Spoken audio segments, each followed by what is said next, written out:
Burlington North Milton West MP Adam Van Koeverden was appointed as Canada's Secretary of Sport in 2025, a very appropriate position for the multi-time Olympian. And with being a year of the Winter Olympics, Adam has declared 2026 Canada's Year of Sport. And it all begins with the FIFA World Cup coming to this country. Certainly FIFA gives us a nice anchor point to call it 2026 Canada's Year of Sport. I think any Winter Olympic year is an exciting one for Canada because we do very, very well at the Winter Olympics, and everybody loves watching the curling and the figure skating and the hockey, and I love the cross-country skiing and the biathlon and the speed skating.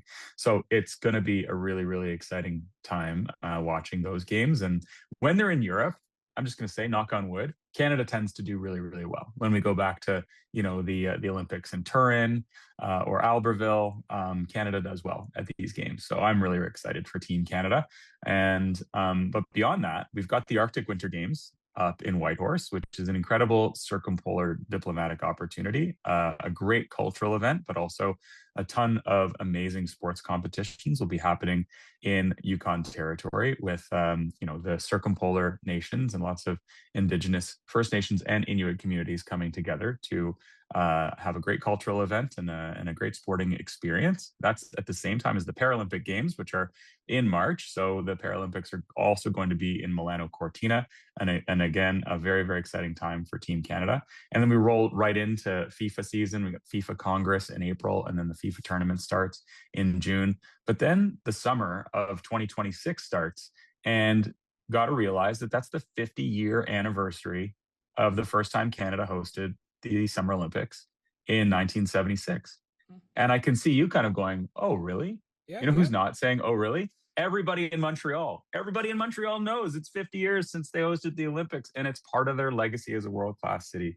And they're hosting all sorts of incredible sporting events throughout the summer, which will culminate in the UCI World Championships of Cycling, made so much more exciting by the fact that our very own Magdalene Valliere, world champion from Sherbrooke, Quebec, will be defending her rainbow jersey.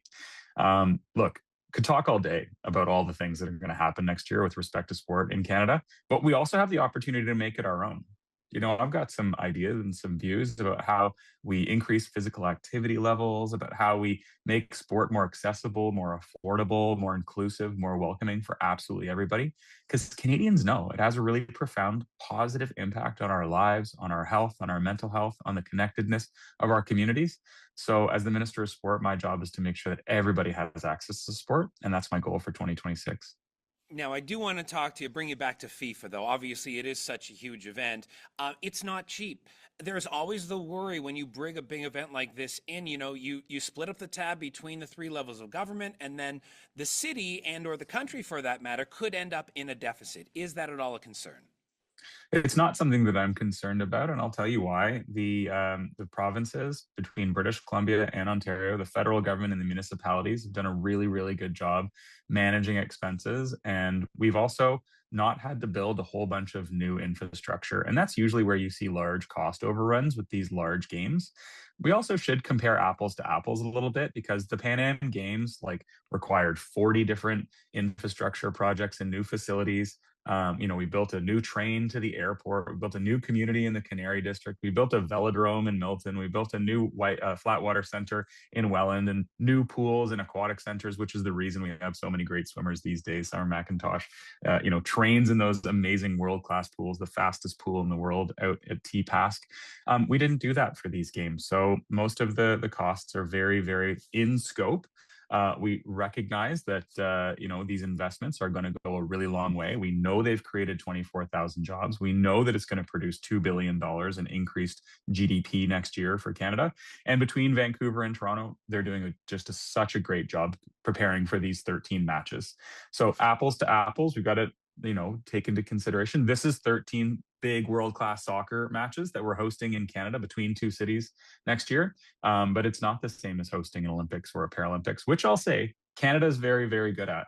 But because between Whistler, Calgary, and Toronto Pan Am, we've done a really, really good job always managing those costs and ensuring that the infrastructure, the facilities, and the payback to the community are always in a surplus.